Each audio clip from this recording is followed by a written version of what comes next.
Yes, indeed. So what's basically happening here today is that a group of local and international Bhopal activists that are part of the International Campaign for Justice in Bhopal are delivering the summons and the arrest warrant issued to Waren Anderson and Union Carbide Corporation that is currently owned by Dow Chemicals. And it's an arrest warrant that was issued in '92 to basically have Waren Anderson and Union Carbide Corporation appear in court in Bhopal, Madhya Pradesh in India by the Chief Judicial Magistrate locally there. Waren Anderson and Union Carbide have not appeared in court since. Recently, in June, early June, there was a verdict in the court case in Bhopal that has basically been conducted ever since, which resulted in seven local Union Carbide management level people who have received guilty verdicts, but the verdict was essentially pathetic. They have paid a $2,000 bail and are now out of court and are only facing 2 years in jail maximum. So we're basically delivering the summons to Union Carbide's and Waren Anderson's law firm that is located here for them to appear in court and face justice. We've come to do two things. One is to hand over this letter to the lawyers of Mr. Waren Anderson, the former CEO of Union Carbide, the company that's originally responsible for the Bhopal gas disaster.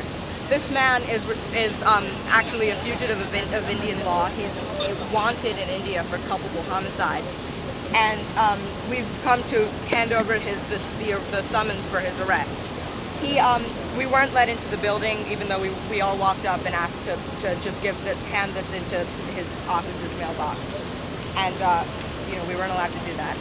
We also came to, my brother Akash was going to read a statement on behalf of Kids for a Better Future to Mr. Anderson, asking him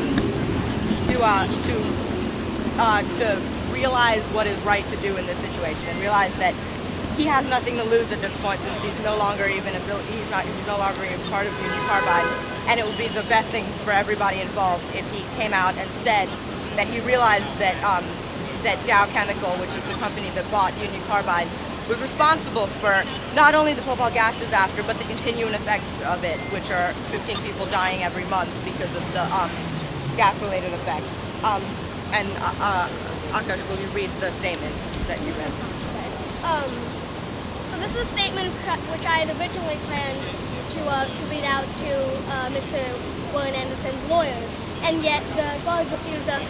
The guards refused for us to go inside the building, so I'm going to read it now. Last Monday, Union Carbide and 7 persons were held guilty for the Bhopal gas disaster by an Indian court. They were all given absurdly small sentences and have all paid only $2,000 in bail, escaping punishments relating to the death of 25,000 innocent Bhopalians.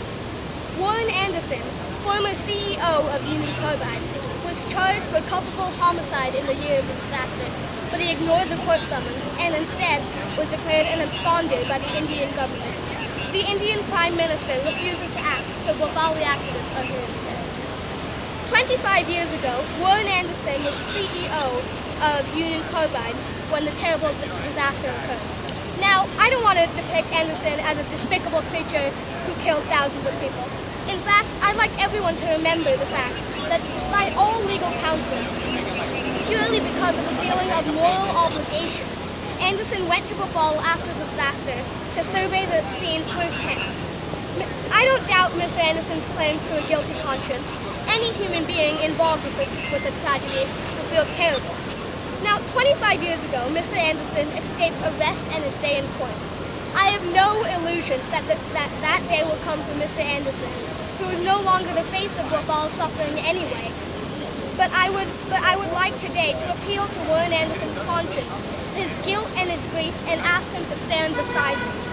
If he is truly haunted by the disaster that happened on his watch, which destroyed destroyed an entire community. I ask him to come forward and make a moral statement about what the right thing is for Dow and Union Carbide to do. According to American law, the polluter must pay, and so Dow, the owner of Union Carbide, must pay to clean up its own mess. Every single employee and former employee of Dow Chemical and Union Carbide has such tremendous power to make a difference for the people of Bhopal, especially Mr. Waren Anderson. There is still plenty of work to be done in Bhopal. 15 people a month still die every month due to the long-term effects of the disaster. Generations have been born with birth defects. Bhopal water is still poisoned. If you really feel that guilt, Mr. Anderson, don't just hide. Speak out, reflect publicly about your regrets. Announce to the world your sympathy for and support of the Bhopalis, and demand that Union Carbide and Dow Chemical clean up Bhopal and adequately and fairly compensate all the victims' families. Mr. Waren Anderson, you have such power. Use it to make the world a better place. Come join hands with us in our struggle to clean the site where thousands of people still live today. Mr. Waren Anderson, today you are known only for your role in the disaster. Your name is met only with hatred by hundreds of thousands of Bhopalis and people all over the world. The only way that you can change that, to clear your name, is to make a moral statement with justice in Bhopal, and then you can live the rest of your life in peace, with your head held high, knowing that you made a difference. Thank you. I'm Brian Mooney. I'm a supporter of the International Campaign for Justice in Bhopal, and I'm a cultural anthropologist. And in my research as an anthropologist, I've been learning about the Bhopal disaster from the standpoint of the survivors since 1995. In the 80s, I worked as a lawyer in this very firm that represents Union Carbide. So we came here today to symbolically serve the firm with an outstanding warrant for the arrest of the CEO and for the corporation, Union Carbide Corporation, to stand for criminal charges in Bhopal. A week ago, June 7th, criminal verdict was handed down against the Indian corporate executives and plant managers, but it omitted the American defendants because they have never appeared for justice in Bhopal. They've been actually declared absconders from justice. The disaster isn't over because the survivors are still agitating for medical research and treatment due to their exposure in 1984. New generations are being born of children with new generations of children are being born with birth defects that may indeed be due to exposure to the gas, and the groundwater is contaminated because the entire time that Union Carbide operated the pesticide factory in Bhopal, it was dumping the toxic waste on the grounds of the factory and to what it constructed and called solar evaporation ponds nearby. So that issue is outstanding. There's been lawsuits pending for 10 years now. So we're here to remind the world that Bhopal is not a disaster that's over and done with. It's a live disaster, just as BP Deepwater Horizon is. So if you think that will reach a quick conclusion, think twice, because the Bhopal disaster has been going on for 25 years.